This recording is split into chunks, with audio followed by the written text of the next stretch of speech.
Hello, human peoples. You're listening to the podcast network of Gamefully Unemployed. To support us and gain access to great exclusive podcasts like Fox Mulder is a Maniac, Tom and Jeff Watch Batman, Star Trek The Next Futurama, and our latest show, Spiel Boys, head over to patreon.com/gamefullyunemployed. We do game streaming, movie nights with our patrons every Friday night, and you can even commission your own podcast about anything you want. Literally anything, within reason, and we have to do it. You are quite frankly out of excuses not to go visit patreon.com/gamefullyunemployed. That's patreon.com/GAMEFULLY unemployed, which is spelled like it sounds. Who the hell am I? I'm a construction worker. I have to go to the bathroom. I said, be right back. I'm a cop, you idiot! Pastor. Oh, I'm Detective John Kimball. Who is your daddy? Answer the question! And what does he do? Put that cookie down! Now! Oh, yeah. Go!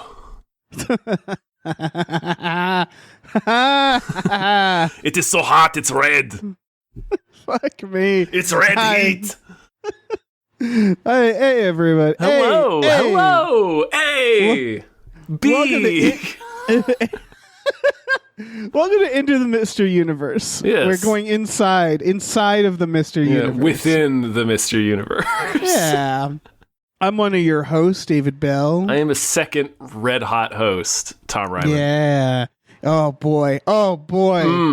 Fuck, man. The heat, but Dave. Before we get started, this is so. If people are wondering, we're going from the various Arnold Schwarzenegger universes, I guess. Yeah. Is the plot, and we're watching the movies. We're talking about Arnold as an actor and the movie, and we're just going through them and having a great time. And this is a mini-series brought to you by Norm from Cheers. Norm from Cheers. Thank you very much. Norm gave us a specific list to go through, and that means we're into 1988's Red Heat, which you'll probably know by looking at the podcast. As we were talking about before we started recording, Tom, you said you hadn't seen this since you were a child. Yeah, I have. Essentially, I have never seen this movie. Yeah, and I think I've probably seen it before as a kid, but yeah. This is from the director. This is Walter Hill. It's Walter Hill, director of The Warriors and 48 Hours. Mm-hmm. Music by James Horner. Yep. Good music at times. There's a lot. There are a few shocking names in the credits. Yeah. There's a lot. The actors, holy fucking shit. Yeah. I was not ready to see. Well, we have a section about that, but I was not ready to see fucking Larry Fishburne. Fishburne. There's a couple of people. There's even like a stealth Kurt Fuller who's just an extra in this movie. Yeah, that's fucking. It's wild. Yeah. This is one of those. This is deep in the 80s. This is what I would argue is we've talked about this on this podcast about how it's almost like Schwarzenegger was parodying movies that never really existed. You know what I mean? Yeah. Like and this is one of those movies that seems like a straightforward Schwarzenegger action. It kind of, sort of. This one, even though it's like more straightforward, it's still like not quite like the stuff Stallone was putting out. Like this isn't. Right. This is very different from Cobra, like in the sense that Arnold doesn't necessarily play a superhuman dude in this. Like he gets his ass beat in this movie a few times. Yeah, and it's serious, but it's also over the top. Yeah, it's a buddy comedy, and I would argue that. Yeah, I was gonna say, like, I haven't seen 48 Hours in a while, but I remember watching it and thinking like, this is just a really racist guy. Yeah, and it's sort of the same tone where it's a buddy cop movie in the sense that Arnold gets teamed up with a really shitty cop that I think is supposed to be funny. Right. He mostly just calls women bitches and Jim Belushi is so grotesquely unlikable in this film. It is fascinating. I couldn't tell if it was just like, this is his thing, you know? Like, yeah, he's Jim Belushi. This is what we get him for. He calls women names, and he's just corrupt and crooked. Yeah, he's just a schlubby piece of shit that Arnold has to put up with for 90 minutes. Right. They never. Yeah. So we'll go through the plot. The plot is the first thing, and then we're going to talk about Arnold as an actor, and then the side characters, and the most Arnold moment in this. So starting with the plot, it's boy, yeah, at its core, it's two bad cops teaching the other how to be a worse cop, I feel like. Yeah, it's like two different kinds of fascism at work. Yeah, exactly. Yeah. Or the like conversation they have about drug dealers. The conversation they have about everything, about Miranda rights, about like there's a scene where Jim Belushi's like, okay, we have something called the Miranda Act in America, so you can't beat a confession out of a suspect, and then he proceeds to plant heroin on the suspect to try to force a confession out of them.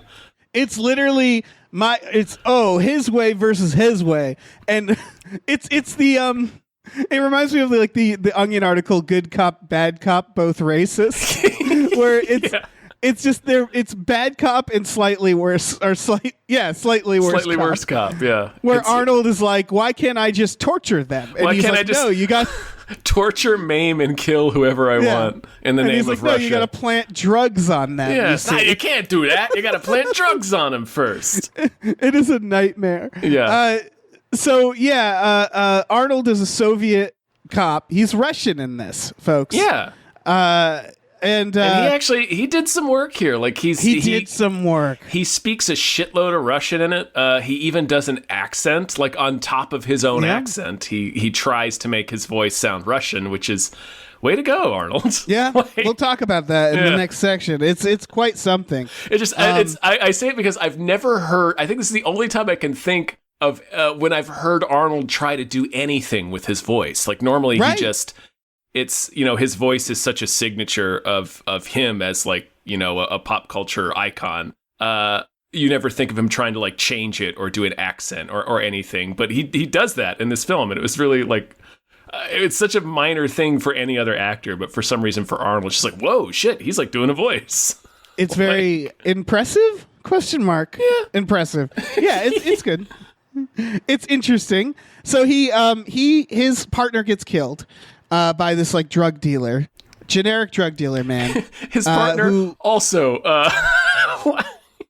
This movie, I don't think, knows how to make anyone likable. So they try to make like funny or fun-loving characters, and everybody's just a scumbag. Everybody sucks. Yeah, so, including Arnold's original Russian partner is just kind of a scumbag. He tells like a weird circumcision joke and then gets shot 7 times by a drug dealer.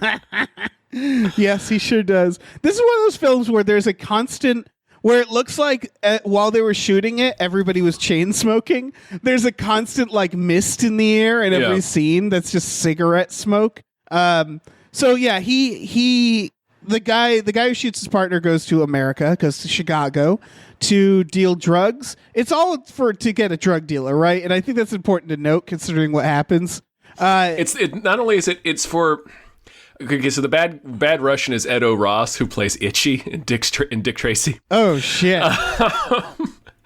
So it's all for like the Edo Ross, who's like this sinister Russian gangster drug dealer, trying to get a shipment of $5 million of cocaine into Russia, which is not that much cocaine, I think, or like not enough to justify what happens. No, so basically it's two cops busting a smallish drug deal, like not the smallest drug deal, like a single suitcase drug deal is what it ends up being, right? Like, literally, and they're busting it by committing multiple acts of terrorism, across Chicago, several international incidents, So, Jesus Christ. So Arnold goes to, and we should probably talk about the opening scene first at the fuck spa. Oh my God. There's this spa. Is it for foundry workers? What was going on there? It's like a medieval fuck sauna. There's like, it starts with these dudes who look like they're in the bowels of Titanic or some shit. Like some steampunk siege engine just shoveling coal into this giant furnace, and then it pans over to like Fucktopia, where all of these naked men and women just lifting weights, splashing around in a waterfall pool. It looks like a scene from Caligula. Yeah. And it looks old-timey. They're sitting in the sauna, and I understand why it's this way, because it's an R-rated film, American film from the 80s. All of the men have towels on. All of the women are completely naked. Of course. And one of those men who we see the ass of before we see the face of, I believe, is Arnold. And he's not wearing a towel. He's wearing a dick apron. That is the best way to describe it. That is the best way. Best way to describe it. He's wearing half of a loincloth. Yeah, it's like an eye patch for your dick. Yeah. So we see all of the rump. And he goes in, and they make him hold a hot rock to, like, prove that he's not really a factory worker, yeah. Yeah, and he grips that motherfucker. And then he starts fighting them in a way that I can only describe as like a bear attacking. Like, people leave the ground when he's fighting them. Yeah, they dive through the window out into the snow. One of them is LaFour's. Oh, fuck, you're right. One of them's totally LaFour's, who's his weightlifting buddy, Sven Ole Thorson, I think is his name. Right. Was Jesse Ventura one of the cops later, or... I don't think so. Okay, because there was a guy who looked kind of like him. And this results in a naked snow fight. He chases them outside and he interrogates them. Just a fucking butt crack snow fight. Yeah, it is. Just so many visible assholes in this sequence. Just 3 circus bears tumbling around in the snow. Yep, pretty much shaved circus bears. Yeah, everybody's so snow. Glisteningly muscular. Yeah, this movie starts so strong. It starts at an 11. Unfortunately, it never hits this again until the very, very end. Yeah, it goes immediately downhill and is, I'll say, pretty boring for most of the film. This movie is boring. It is a boring movie. And because we'll get into this more in depth in the next section, but because of the character Arnold is playing, was a very stoic Russian police officer who completely believes in the Soviet Union. He's under orders not to explain himself or anything that he's there to do to anyone. Right. So Arnold spends most of this movie, he's like almost like the Terminator. He doesn't speak. Yes. He doesn't understand jokes or because there's a language and a culture barrier. So most of the movie is Arnold being stone fucking silent like a sphinx while Jim Belushi is just shouting at him. Yes, Jim Belushi just being terrible. And 12% of what Jim Belushi says is funny in the entire film. The other 88% is just gross or racist or misogynist. It's just are we supposed to like him? Because he's intolerable. It's kind of exhausting at times, this movie. He kills his partner, which you kind of see a mile away. That partner is dead meat from the start. And it gives... Yeah. He was too beautiful for this world. Yeah. So Schwarzenegger's on a revenge journey. He's also there officially, as you said, where he's not explaining himself, but the Soviet Union sends him to go get this guy who we learned was arrested, right, in Chicago. Yeah. And so we cut to Chicago. They immediately just fire hose us with slap bass and saxophone music. Yeah, it's pretty sweet. Yeah. It's a busy police station. It's that all the criminals are getting dragged in. It's a real cop rock police station. It sure is, Dave. Yeah, they could have broken out in singing. Literally had the cop rock theme song in my head this entire time. Yep. It's not even an exaggeration. Right. With Chief Peter Boyle. Yep. The grizzled Chief Peter Boyle. Yeah. He and Lawrence Fishburne have this storyline of being kinda shitty officious bosses. They're sort of the chief's a pain in the ass, and then they just sort of vanish from the film without their characters or their storylines ever getting resolved. Well, they decide to basically let him loose on Chicago, and they're like, what's the worst that can happen? And it turns out the worst that can happen is major landmarks get run over by buses. The worst that can happen is terrorism. It's several international incidents, or a Soviet police officer is not supposed to be driving, fucking galloping through Chicago, shooting people and destroying things. Yes, that is a rampage. That is just a full-blown rampage. Yeah. This would have started a war in 1988. Absolutely. This Russian police officer marauding through Chicago. But what follows is basically, it's basically Beverly Hills Cop if Axel Foley was unfunny and violent. It's Beverly Hills Cop if Axel Foley was the Terminator. Yeah. So it's like, oh, team up with Jim Belushi. He's going to keep an eye on you because obviously they go to the jail, but the guy gets away. Yeah, they get him. They're doing a prison transport with Jim Belushi and his partner, who is Dennis Leary's partner from The Ref. Oh, yeah. You're right. He is. He sure is, Dave. He's also dead meat. Yeah, you can see that one a mile away, too. So while they're transporting Edo Ross, Itchy from Dick Tracy, these other gangsters called the Cleanheads, which, anyway, who are like Edo Ross is working with, like they're the guys that are sort of like the middleman between him and some like, I guess, Colombian drug dealers. They're like facilitating the drug buy that Edo Ross is trying to do. Right. So they show up disguised as cops, shoot Jim Belushi's partner like fucking 18 times. Yeah. So the squibs in this movie, I really miss 80s squibs because me too. Sometimes in this movie in particular is one of the examples. They would just like explode. So it's like a water balloon fight.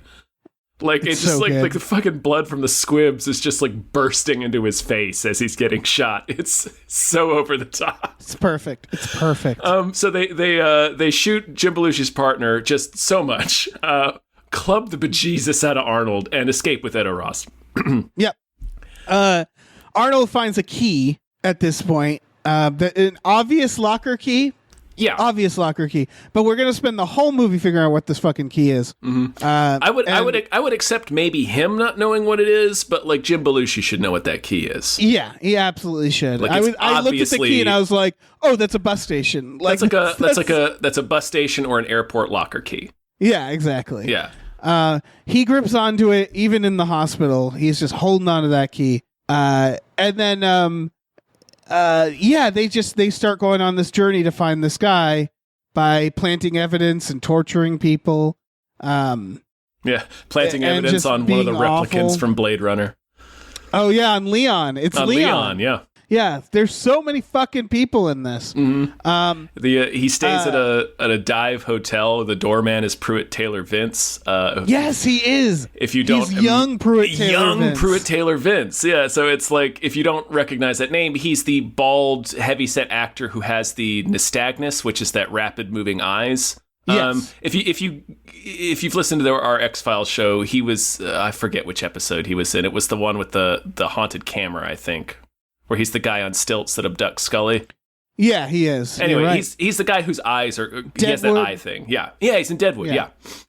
He's in everything. Yeah. He's a character actor. Yeah. People love him because he has that eye thing, so he looks very unique, and he stands out. And he's running this scummy hotel. There's a coin-operated TV with porn on it. Yes. Arnold puts money in it and sees it. He's like, capitalism. Yeah. So great. And basically, Arnold... I just want to pause real quick. This movie has no idea what it's trying to say about communism and capitalism. No, it isn't. So we should talk about that conversation. So it's basically that's the idea. It's the odd couple. One of them is communist, one of them's capitalist, and they keep going back and forth, like exchanging barbs about that stuff. And the thing that they agree on, which is retrospectively perfect, like I don't think they meant to do this. It's chillingly spot on, is that they start talking about, because they're both cops, you see. Yeah. It doesn't even have to do with politics. They're both cops. And they're talking about like what they have to do and to get rid of drug dealers. And Arnold says the Chinese find a way. They line up all the drug dealers, all the drug addicts, and shoot them in the back of the head. And Jim Belushi smiles and goes, politicians here would never go for it. And Arnold says, you shoot them first. And they smile, and the movie continues as if they didn't just both say, yeah, you know what would be great? If we did a fascism. Yeah. They're like we said at the beginning. Haunting scene. They're both just different kinds of fascist. Yeah, they are. And I can't tell if the movie knows that, because they're the main characters and heroes. It's wild. Yep. Incredible film. Incredible. That is an exchange in this film. Is them saying, if it was up to us, we would kill all the drug dealers and addicts. and addicts. And the addicts. Execute them. And the politicians who wouldn't go for it. It's fucking incredible. Wild. Incredible film. Yeah. So they have this relationship. I love the part where he says, I work undercover. And then Belushi says, undercover, you look like Gumby. To which I said, what? Because he's wearing a green suit. That's it? That's why? Yeah. And then he calls him Gumby throughout the rest of the movie. And I was like, why is he calling him Gumby? It's because he's wearing a green suit. That was one of the 12% of things that Jim Belushi said that I laughed at. Yeah, I guess that's all right. It is, well, the Gumby thing is like, oh, that's kind of funny, but also just pointing out Arnold's like, I'm going undercover, and he's like, yeah. You're a gigantic Austrian. Yeah. You are not undercover anywhere. Yeah. So they sort of You're reprimand a slab him. of muscle with a flat top. They at first Peter Boyle and Larry Fishburne reprimand him a little bit, but eventually they just let him loose. Peter Boyle even says, "There goes the perfect weapon, a loose cannon." And Peter Boyle's explanation is that he either gets the job done or they can just throw him under the bus. Right. And it really, again, it says a lot about cops where they're just like, because the thing they're concerned about, because he's been doing like these shootouts where like civilians have been in the way and stuff. Like basically what they're saying is if he accidentally shoots a civilian, it's not on our hands. So let's just let him go nuts. We like can just say we couldn't do anything to him. He's a representative of a foreign country. They can just hang it all on him if they want to. And then they throw Jim Belushi under the bus with him because Peter Boyle says, and I quote, he's a good cop, but, and I fucked it up. He said he's a good cop, but he's like excellent at fucking up or something like that. Right. And so they're just like, yeah, fuck them. Yeah, we're throwing them away. Yeah, they're throwing them away. Yeah. Yeah. It's absolutely ridiculous. Meanwhile, the villains have been working undercover as nurses and cops. They're so good at undercover. This is a vast fucking criminal network, again, to traffic a single suitcase of cocaine. Yes. Just a little bit of cocaine to Russia. $5 million, which, again, I've never been on the hook for $5 million of cocaine, so I can't really say, but it really doesn't sound like enough to warrant all of this. No, it really doesn't. It's fine. So, yeah, basically, this is when my eyes glazed over, and I just sort of watched the at one point, they run into Gina Gershon. Yep. Running a dance studio. Yeah, running a dance studio. She is the wife of the Russian bad guy, I guess. Yeah. And it's just them kind of chasing leads and being awful and like torturing people and not really much action until I would say the end. Very little action. This is more of a thriller. Yeah, I guess it is. Yeah, it really is. Like it's closer to like... It felt a lot like Lethal Weapon, and I suppose it's probably closer to 48 Hours too. Although I have not seen 48 Hours in a long time. But it's like it's closer to Lethal Weapon than Commando, if that makes sense. Right. Like it's more of like a kind of like a plot heavy crime thriller with a couple of shootouts and a bus chase in the end, and that's kind of even though it starts on such a fucking plateau of human achievement with Arnold fighting in the snow with a dick apron on. But for the most part, dare I say, you really didn't need Arnold for this. Nor did you need Jim Belushi. No. You really needed two other actors to tackle this thriller. Like two more acting actors, you know? Yeah, Arnold. Or we'll talk maybe about just Arnold's a funnier guy than Jim Belushi. Yeah. I don't even think I don't think it's Jim Belushi's fault necessarily because he's performing the character as best he can. It's just they're writing him so unlikable. Yeah, there's nothing to grab onto. And his here. quote unquote jokes are just him being coarse and just it's just a guy you would as soon as you started talking to him, it's one of those dudes where you'd be like, I'm trying to find any way to get out of this conversation. Yeah, he's playing a shitty guy. Yeah, just an awful dude that you would not want to be around for longer than you absolutely had to. And so is Arnold. They give him one thing, and we'll get to that in the next section. For the most part, he's generally they're both unpleasant, and this all culminates in a bus joust, which bus jousting. So what the police chief thought was good idea, the loose cannon, steals a Chicago bus. Mm-hmm. Well, because the villain has also stole a bus, and we get a bus chase where he runs over so many landmarks and like buildings and almost people. Like he just fucks up Chicago. They literally have a part where Jim Belushi says like that was a landmark. That was a Chicago landmark. He drove through that fountain that I don't know what's called. Regrettably. So like, you know the one, the Chicago fountain. Yeah, people are like, "What's the worst that can happen?" Hard cut to this. Yeah, that just 9/11ing all over Chicago. Just steering a bus through Chicago landmarks. Yeah, ridiculous. And then they go head to head, and we get a bus joust, which Arnold is ready to die. We learn this. All of a sudden, Arnold is so beholden to his murdered partner that we get the same, like he has the same chemistry with his Russian partner that he has with Jim Belushi. There's no there's no indication that he likes that guy or that they get along or that they're friends.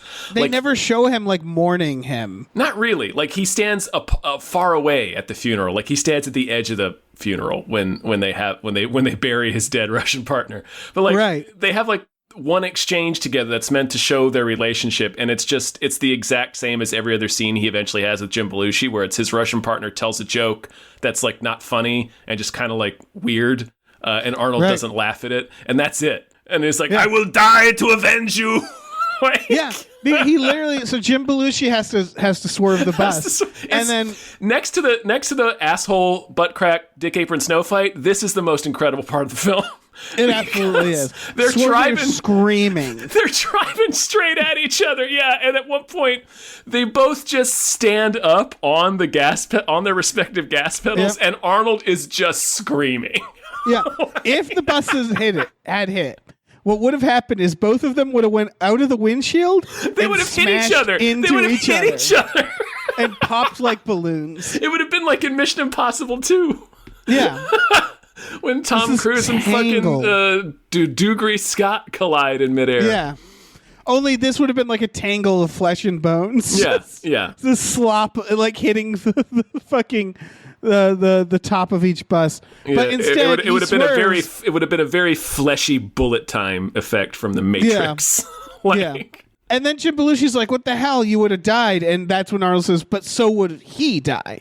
And so he straight from his mouth, he was like, "Yes, I was going to die to kill him, and as a bonus, I was going to kill you as well. Also, you would no longer be on this earth." That's how little he cares about Jim Belushi. Yep. He was just going to sacrifice him. And before that, when they've cornered Edo Ross in the bus depot before they steal their respective buses, they both have Edo Ross at gunpoint, and then Jim Belushi's like, well, we gotta, he killed a Chicago police officer. He's gonna face justice here first, and then you can have him. And then Arnold puts his gun on Jim Belushi and is like, no, I will kill you and take him to... So... And later he's like, you wouldn't have shot me, right? And Arnold shrugs. He shrugs at him.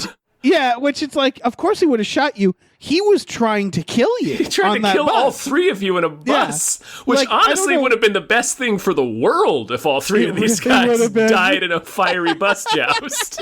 It would have made the world so much safer. Yeah. But after this, Jim Belushi's just like, we're still buds, right? And it's like, no, and man. They have like a weird, tender moment where where Arnold's like, in my country, we exchange gifts to signify friendship. Here's my watch. And Jim Belushi gives him his watch, and that's supposed to be like them saying we're friends. And it's like, this is the first moment of the film where we get an inkling that you even care whether each other continues to live. Right. Because until this moment, he sure as fuck didn't care if Jim Belushi lived, which I get. Yeah. I get. He's a terrible man. Yeah. So yeah, fuck, man. And this is all to say they killed the drug dealer. Yeah, they stop the minor drug deal. It's very abrupt and anticlimactic. Like Arnold just sort of after the bus crash, Arnold gets up and just kind of walks towards him, and they just kind of shoot at each other, and Arnold's bullets hits him, and that's it. That's the climax. It's It's very weird. Yeah. Very odd for a movie that began events. with such an exquisite offer. Right. It should have ended with him stripping naked. Then both it nodding, should have ended stripping in another naked, and- fucking yeah. quarter loincloth snow fight or something. Absolutely. So yeah, holy fucking shit. That's the movie, right? Anything else to add? It's generally a bad movie that you could basically, if you ever watch this movie, watch the first and last 10 minutes. Yeah. And that's really all you need. It's really all you need. Yeah, I think this is the worst Arnold movie, at least that we've watched so far. Oh yeah, I think it will be. It will continue to be. Like even like, Batman and Robin is interesting to watch. This isn't. It's just boring and really challenges you to keep watching because Jim Belushi is so unlikable. Yeah. And all he does in every scene he's in is just shout at Arnold and shouting awful jokes that are just not funny. They're just like gross. Yeah. You want to talk about technically not Arnold? Sure. The next section? Yeah. Because I want to say, I would also argue Arnold's not very fun in this. No, he's not. He's doing a thing. Like he's the Terminator. Like you said, he is the Terminator. Yeah, he's basically the Terminator in this. Like he's supposed to be this very taciturn dude who doesn't have much of a sense of humor. He's not forthcoming because he's under strict, he's a Soviet policeman, so he's tight-lipped. Right. He's not telling anyone anything. He barely speaks. He talks down to everyone. He's an asshole. Like all Soviet policemen, he has like a high top haircut. Yeah, he's got the Dolph Lundgren. Like a gozer. Yeah, he's got the gozer haircut. Yeah, it's very funny. And yeah, he's just. Like, the moment he gets off the plane when they're talking to him, it was like you are literally doing the Terminator. Where it's like yes or no responses. They show he's wicked smart because he walks by a chess game and, like, says stuff. It's a lot of being told that we should like him. Like, him talking, he has this watch that has a alarm that goes off. Parakeet, for his parakeet. And then he says, what's wrong with parakeet? Yeah. You think parakeet is feminine? Like, yeah. That conversation was almost funny. Yeah, there's a couple moments like that, but it's Terminator. It's Terminator 2 without Eddie Furlong. You know what I mean? Where it's just the straight man and then another straight man who's worse. Yeah. It's Terminator 2 if they didn't have chemistry. Right. Like there's no chemistry. It's just Arnold being a brick wall and Jim Belushi just shouting horrible shit at him the entire movie. Yeah. And there's pretty much. I could see how this character could have worked, like, because like the idea of him being this really rigid Soviet cop who's just like, like good at chess and it's right. It's you could do a kindergarten cop again. Yeah. A lot of Schwarzenegger is based off this idea of him playing the big tough guy, and he gets partnered with a funny guy. Like I think in the right like writing and co-star, this would have worked. Like there's a moment where Jim Belushi is like, you're shitting me, and Arnold says, I am not shitting on you. Like this shit like that. It's like, okay, that could have worked. Like I mentioned Beverly Hills Cop, fucking Eddie Murphy.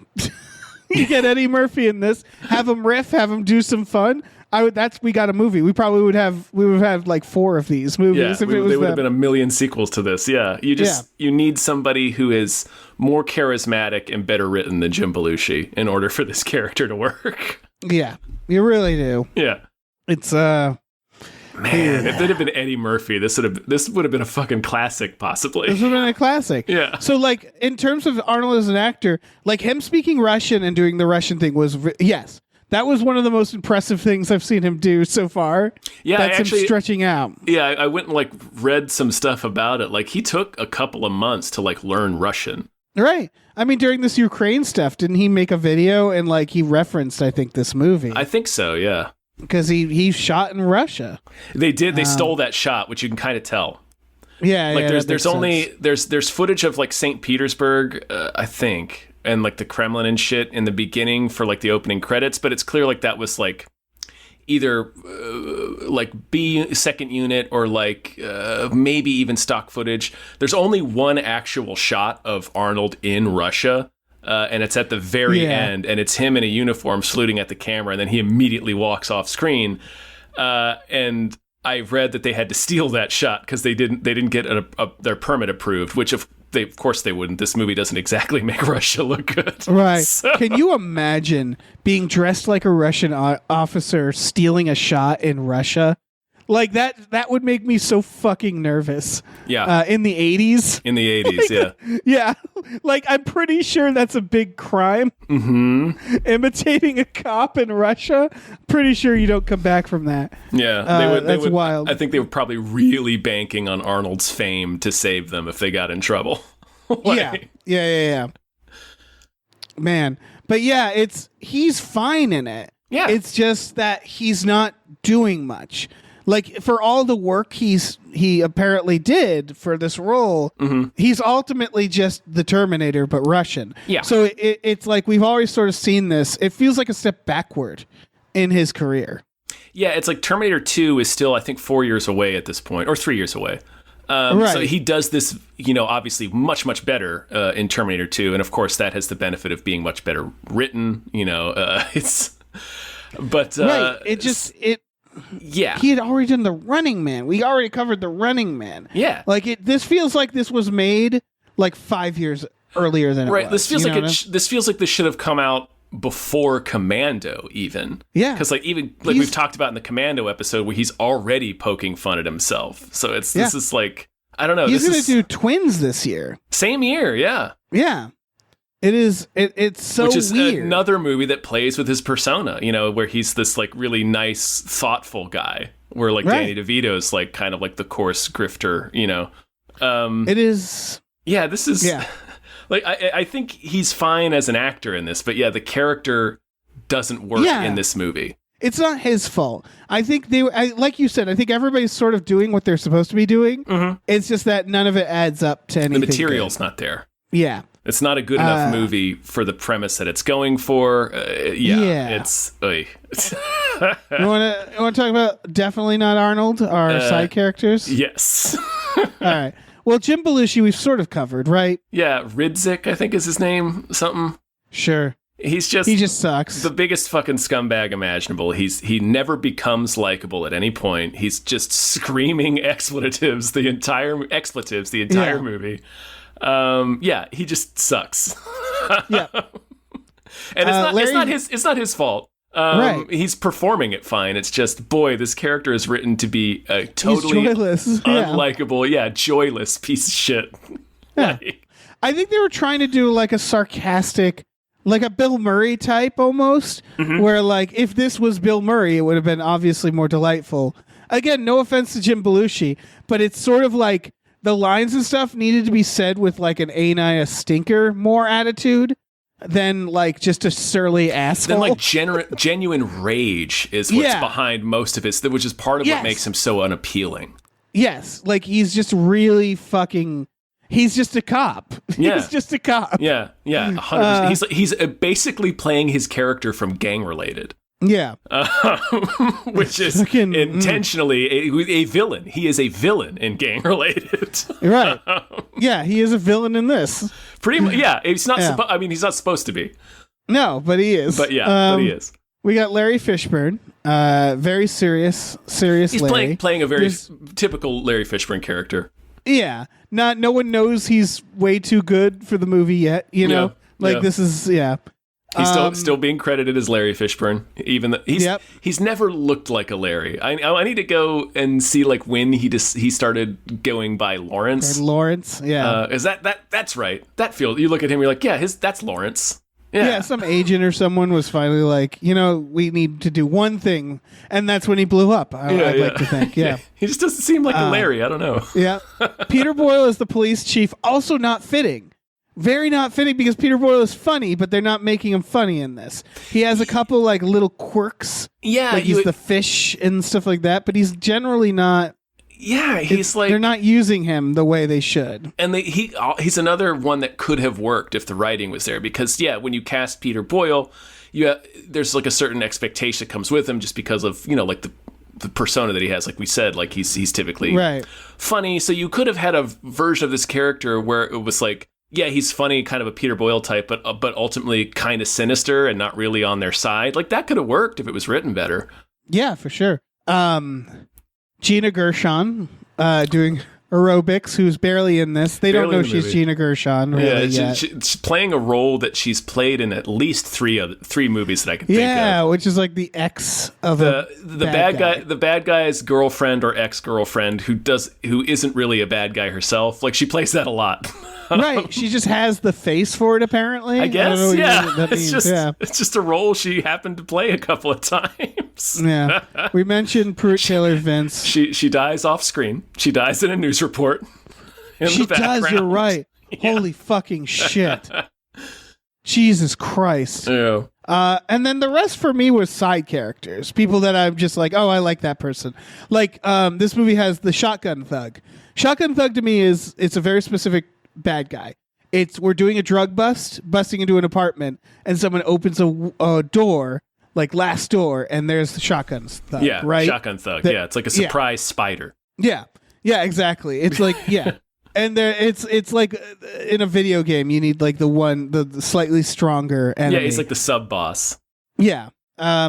There's also I think I have two characters that I love the most. Do you want to name one? I'm pretty sure I'm forgetting his name. I'm pretty sure it's the drug boss in jail. He almost made the list, but it's not him. He's not my favorite, but he's great. Yeah, the line, good. I plan to sell drugs to every white man in the world. And his sister. I was like, good for you. And his sister. Yeah. Arnold tries to, it's the closest the movie comes to being self-aware, where they go talk to this guy in Joliet prison, which I thought was a nice little, not really a reference. It just is coincidental, I suppose, because it takes place in Chicago. But obviously, Joliet Jake, Blues Brothers.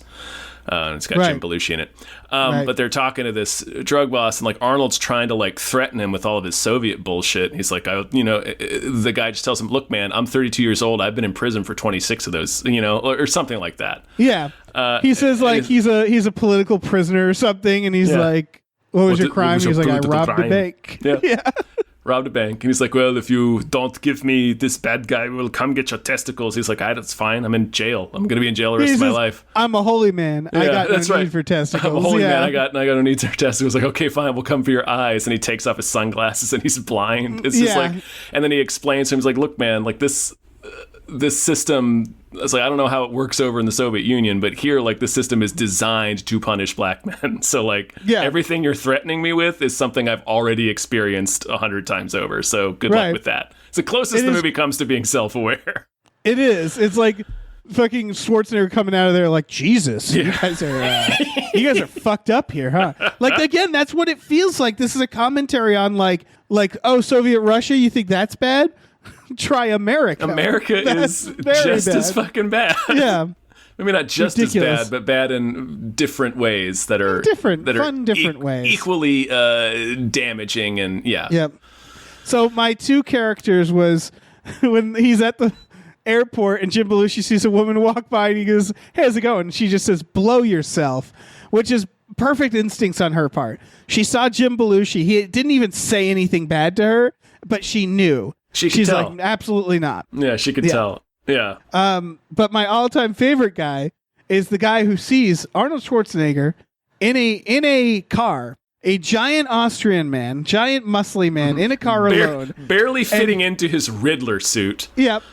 And he walks up and he starts threatening him. He says, oh, this is my spot. If you want to sit in this parking spot, you got to give me $50 or I'll bust your car. It's a real Cobra moment.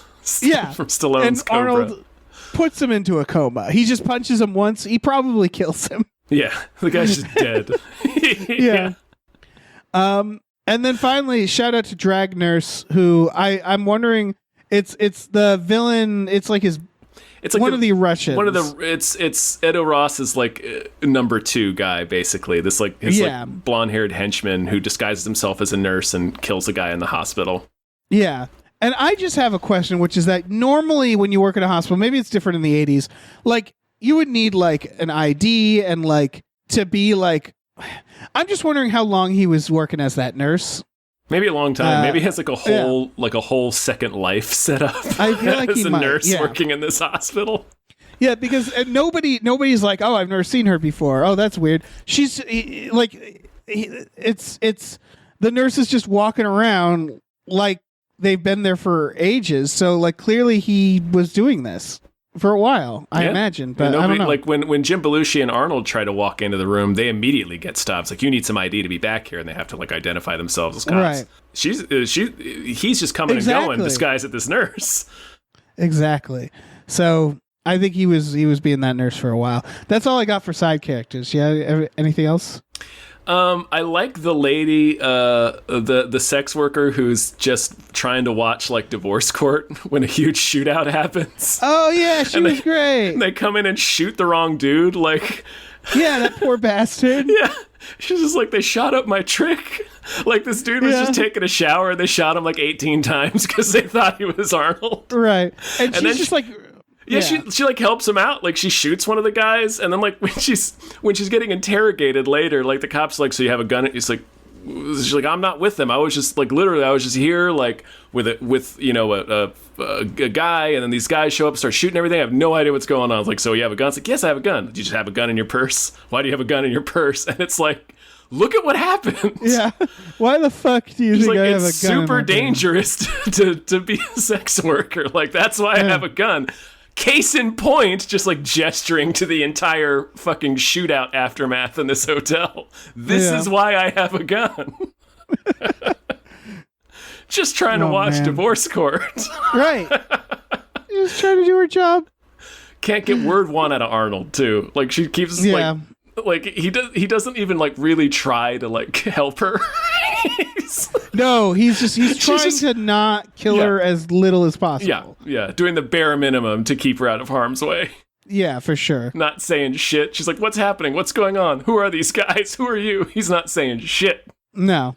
Because in his mind, he's like, you're going to get shot in the head in 30 seconds. Well, anyway. He doesn't care, which he doesn't could care. have worked with his character if they had written it better. You know what I mean? Like it's...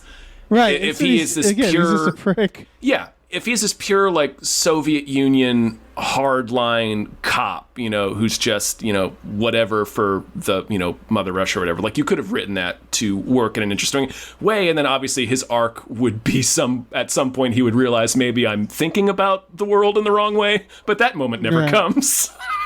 No. There's no moment of realization. No, absolutely no change, no growth in either character. No growth. No, they just learn to like each other's shitty fascism. Exactly. It's just two fascists finding each other. That's it. Are we ready for the most Arnold? Yeah, I think so. I think this is a weird moment. Well, we gotta explain what this is, right? This is like the most Arnold moment of the film. Yes, this is the most Arnold Schwarzenegger he ever gets. I would argue, and I think it has to be with the fact that he acts like the Terminator, combined with that, I think it's when he squeezes the hot stone on it, honestly. That's a very Terminator moment, right? And therefore a very Arnold moment. I think it's because he just puts it in his hand and he just squeezes it and it sizzles. Yeah, and then he punched the guy in the face with it. I think... Yeah, but I'm going to open it up a little bit more. The whole fleshy snow bear fight with the dick aprons. Like, that's the most Arnold moment of this film. It's one of the things we forget. It opens with that, and I was like, boy, this movie's going to be out of control, and it just never reaches those same heights again. Yeah. It's the nudity is actually very Arnold, too, because it's weird, we don't think about it, but he is fine being naked because he's a bodybuilder. He's naked in a lot of his movies, yeah. Exactly. So he was naked for his career. So they're just like, we need you to strip down. And he's like, yeah, no problem. Yeah, obviously. Yeah, this is what I do. Everybody, all the entire crew is going to see my hog. That's just how it is. So I think it's I think it's the first time we see LaFours mostly nude. And it's like, all right, man, he's working out. Yeah. Yeah, bodybuilders love getting naked. So yeah, in the Terminator films, he's naked a lot. Conan, yeah. Yeah. You see Arnold's cheeks a lot. Yeah. Especially in the 80s. You do. Those muscly cheeks. I know them by heart. Powerful cheeks. I know them like the back of my hand. Mm-hmm. Yeah. It's weird, but yeah. I can close my eyes. I can picture his bare ass at any point. I could draw it from memory.